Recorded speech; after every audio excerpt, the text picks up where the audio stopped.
Hi, it's Lydia from Divine Health.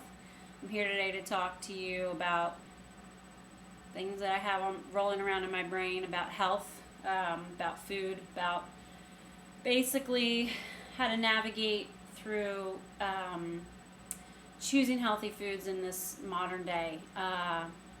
I'm currently a student in the Nutritional Therapy Association, studying to get my nutritional therapist practitioner certification. So every day I get to study about my favorite things. So it's exciting.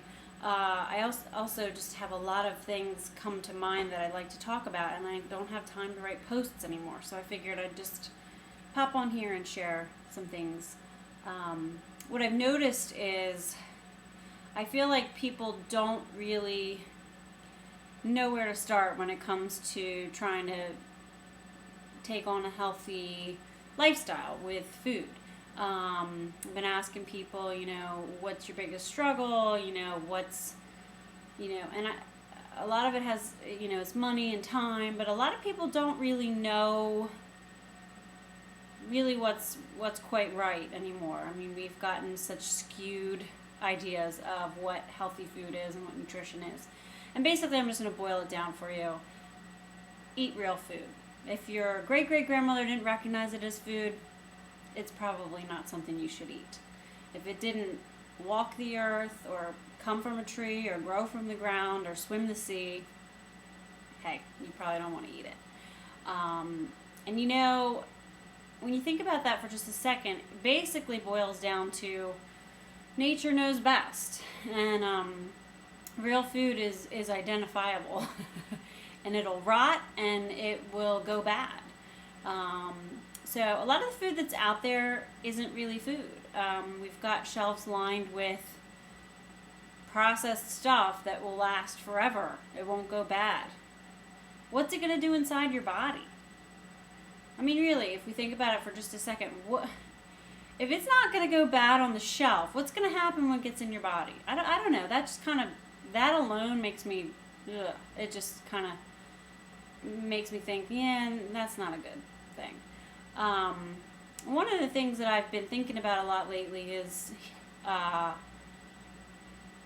to help people realize that cereal really isn't a good idea, especially for kids. I have 4 kids of my own, 4 boys, and I don't have to rush off in the morning to go to work, so I have a little bit more leisure to prepare a hot breakfast for my kids. However, my 2 oldest kids know how to make some eggs. They know how to quick scramble eggs and quick make some sourdough toast with real butter.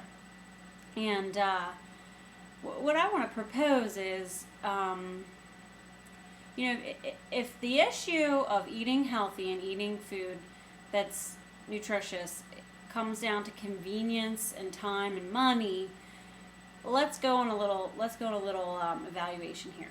Okay, if you're feeding your kids cereal, and even if you think you're getting cereal that's healthy, which likely you're probably having a hard time doing that because your kids want like the friggin', I don't even know what cereals there are, Cocoa Puffs or whatever. I grew up with Cinnamon Toast Crunch and Honey Nut Cheerios and I don't know. So, say those are the cereals you're buying your kid and they have the little label on the side and it says, fortified and enriched with vitamins A, D, blah, blah, blah.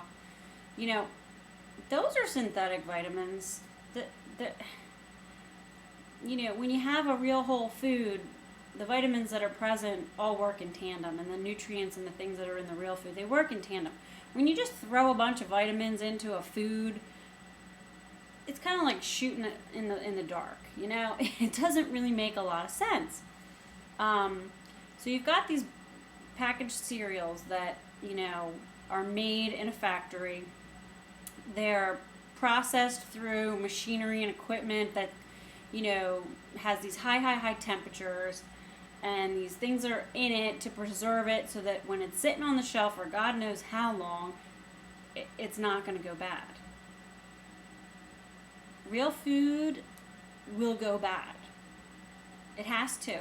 It's nature's way. So that's just something to think about. Basically, it's a convenience item. It's a commodity. It doesn't have anything to offer you. So, how much is a box of cereal? I don't know. I don't even know. $3? Somebody tell me. A couple bucks. A dozen eggs. You can buy a dozen eggs for $3.50 from your local farmer's market. Or you can even get, eggs that are pretty decent at the grocery store that are, free range and things like that. That would be a second best option. And you can get those for like $2.69. All right, so a bowl of cereal. Now, how many of you have teenagers or boys that are getting towards teenagerhood? Have you ever watched how much cereal they can consume? They could eat the whole box, and they're still hungry. And I remember the days when I used to eat cereal. I'd eat cereal, and I'd be hungry 30 minutes later. It doesn't do anything for you. It's like, okay, quick, have breakfast, shovel down this quick convenience food, it's easy. But that's it. I mean, it's like you feel like a relief, and then you move on, and then you've got no nourishment, you're still hungry, you might feel like crap later because you didn't get a good nourishing breakfast. I feel like if you just look at it for a second and you think about all of that, and then you think, okay, really, how long does it take to make some scrambled eggs? Really? I mean, you crack them, stir them, put them in the pan. It takes the same amount of time, really, to make some scrambled eggs as it does to get the bowl out and the cereal. I mean, it's really no more time. It's really not. I challenge you to go and time it. And if it is more time, it's like a minute. I mean, come on. So, I guess my main point of this video today is just to kind of spur people on who are feeding their kids, especially, cereal and thinking, oh, this is really all I can do. Well, it's not. You have to kind of realize it's not hard to make a quick, easy, healthy breakfast. We just have it in our heads that it is. And, and we get stuck in these ruts, and then the kids, they like their cereal and they want their cereal, and we let them kind of, I know all about it, believe me. I mean, I've had all kinds of battles with my kids, don't get me wrong. But I'm really passionate about getting kids started out in the morning with a good, healthy breakfast. And if you think your kids don't like eggs, guess what? They can learn to like them. All my kids have.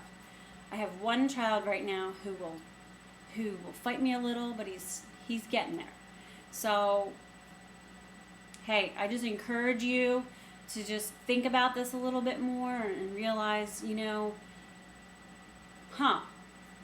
maybe I could, switch to this real food option and really nourish my child in a better way.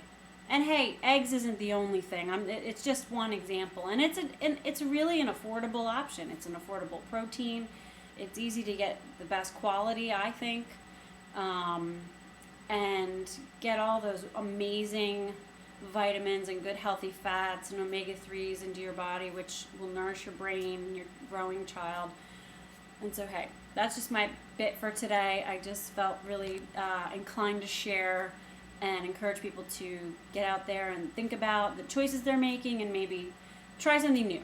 And just, you might find that it's not so complicated, and you might really see some change in your child, and you'll definitely feel better about it too. So thanks for listening, and I'll be back soon with more thoughts, and check me out on Divine Health. Thanks. Bye.